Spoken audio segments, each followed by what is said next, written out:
19ஆம் அதிகாரம். அப்பல்லோ என்பவன் கொரிந்து பட்டணத்திலே இருக்கையில் பவுல் மேடான தேசங்கள் வழியாய் போய் எபேசுவுக்கு வந்தான். அங்கே சில சீஷரைக் கண்டு, நீங்கள் விசுவாசிகளான போது பரிசுத்த ஆவியை பெற்றீர்களா என்று கேட்டான். அதற்கு அவர்கள், பரிசுத்த ஆவி உண்டென்பதை நாங்கள் கேள்விப்படவே இல்லை என்றார்கள். அப்பொழுது அவன், அப்படியானால் நீங்கள் எந்த ஞானஸ்நானம் பெற்றீர்கள் என்றான்.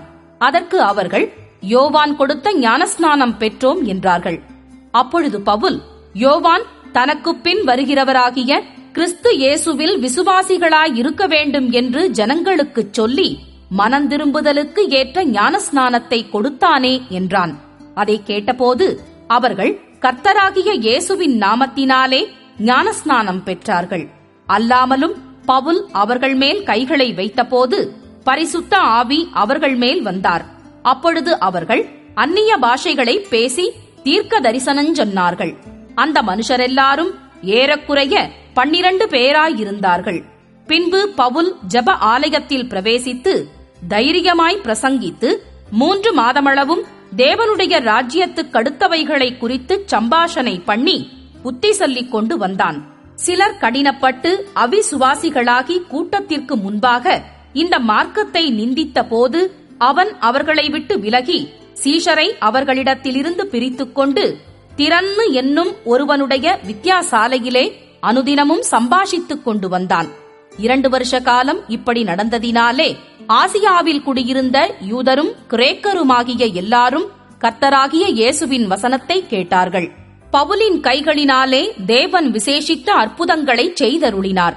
அவனுடைய சரீரத்திலிருந்து உருமால்களையும் கச்சைகளையும் கொண்டு வந்து வியாதிக்காரர் மேல் போட வியாதிகள் அவர்களை விட்டு நீங்கிப் போயின. பொல்லாத ஆவிகளும் அவர்களை விட்டு புறப்பட்டன.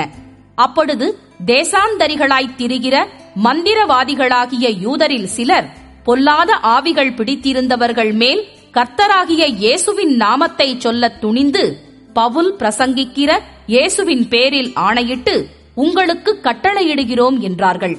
பிரதான ஆசாரியனாகிய ஸ்கேவா என்னும் ஒரு யூதனுடைய குமாரர் 7 பேர் இப்படிச் செய்தார்கள்.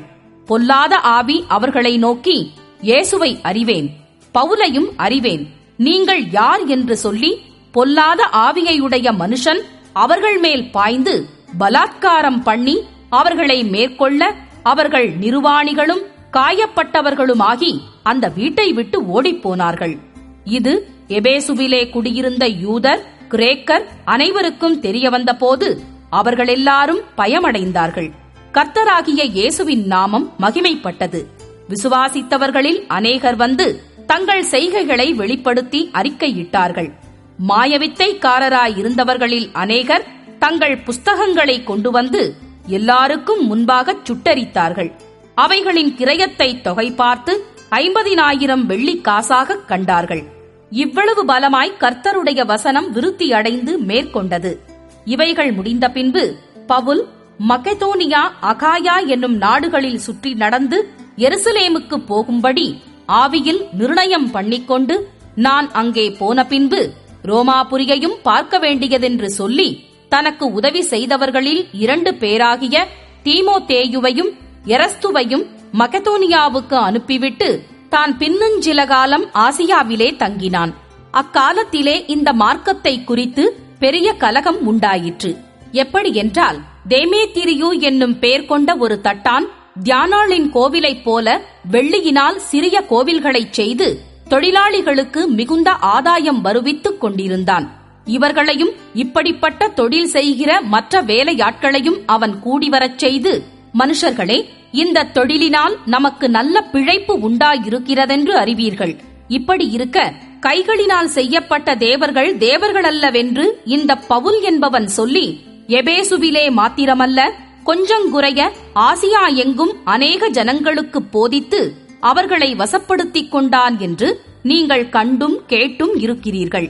இதனால் நம்முடைய தொழில் அற்றுப்போகும்படியான அபாயம் நேரிட்டிருக்கிறதுமல்லாமல் மகாதேவியாகிய தியானாளுடைய கோவில் எண்ணமற்று போகிறதற்கும் ஆசியா முழுமையும் பூச்சக்கரமும் சேவிக்கிற அவளுடைய மகத்துவம் அழிந்து போகிறதற்கும் ஏதுவாயிருக்கிறது என்றான். அவர்கள் இதைக் கேட்டு கோபத்தால் நிறைந்து எபேசியருடைய தியானாளே பெரியவள் என்று சத்தமிட்டார்கள். பட்டணம் முழுவதும் கலகத்தினால் நிறைந்தது. பவுலுக்கு வழித்துணையாய் வந்த மக்கதோனியராகிய காயுவையும் அரிஸ்தர்க்குவையும் அவர்கள் இழுத்துக்கொண்டு ஒருமனப்பட்டு அரங்கசாலைக்கு பாய்ந்தோடினார்கள். பவுல் கூட்டத்துக்குள்ளே போக மனதாயிருந்தபோது சீஷர்கள் அவனை போகவிடவில்லை. ஆசியா நாட்டு தலைவரில் அவனுக்கு சிநேகிதராயிருந்த சிலரும் அவனிடத்திற்கு ஆளனுப்பி அரங்கசாலைக்குள் போக வேண்டாம் என்று எச்சரித்தார்கள். கூட்டத்தில் அமளியுண்டாகி சிலர் இப்படியும் சிலர் அப்படியுமாக பேசினார்கள். தாங்கள் கூடி வந்த காரணம் இன்னதென்று அநேகருக்கு தெரியாதிருந்தது. அப்பொழுது யூதர்கள் அலெக்சந்தர் என்பவனை முன்னிற்கத் தள்ளுகையில் கூட்டத்திலே சிலர் அவனை முன்னே இழுத்து விட்டார்கள். அலெக்சந்தர் கையமர்த்தி ஜனங்களுக்கு உத்தரவு சொல்ல மனதாயிருந்தான். அவன் யூதன் என்று அவர்கள் அறிந்தபோது எபேசியருடைய தியானாளே பெரியவள் என்று 2 மணி நேரமளவும் எல்லாரும் ஏகமாய் சத்தமிட்டுக் கொண்டிருந்தார்கள். பட்டணத்து சம்பிரதியானவன் ஜனங்களை அமர்த்தி, எபேசியரே, எபேசியருடைய பட்டணம் மகாதேவியாகிய தியானாளுக்கும் வானத்திலிருந்து விழுந்த சிலைக்கும் கோவிற் பரிசாரகியாயிருக்கிறதை அறியாதவன் உண்டோ? இது எதிர்பேசப்படாத காரியமாகையால் நீங்கள் ஒன்றும் பதறிச் செய்யாமல் அமர்ந்திருக்க வேண்டும். இந்த மனுஷரை இங்கே கொண்டு வந்தீர்கள். இவர்கள் கோவிற் கொள்ளைக்காரரும் அல்ல, உங்கள் தேவியை தூஷிக்கிறவர்களும் அல்ல. தெமேத்திரியுக்கும் அவனைச் சேர்ந்த தொழிலாளிகளுக்கும் ஒருவன் மேல் ஒரு காரியம் உண்டாயிருந்தால் நியாயம் விசாரிக்கிற நாட்களுண்டு. தேசாதிபதிகளும் இருக்கிறார்கள். ஒருவர் பேரில் ஒருவர் வழக்காடிக் கொள்ளட்டும். நீங்கள் வேறே யாதொரு காரியத்தை குறித்து விசாரிக்க வேண்டியதானால் அது நியாய சங்கத்திலே தீர்க்கப்படும்.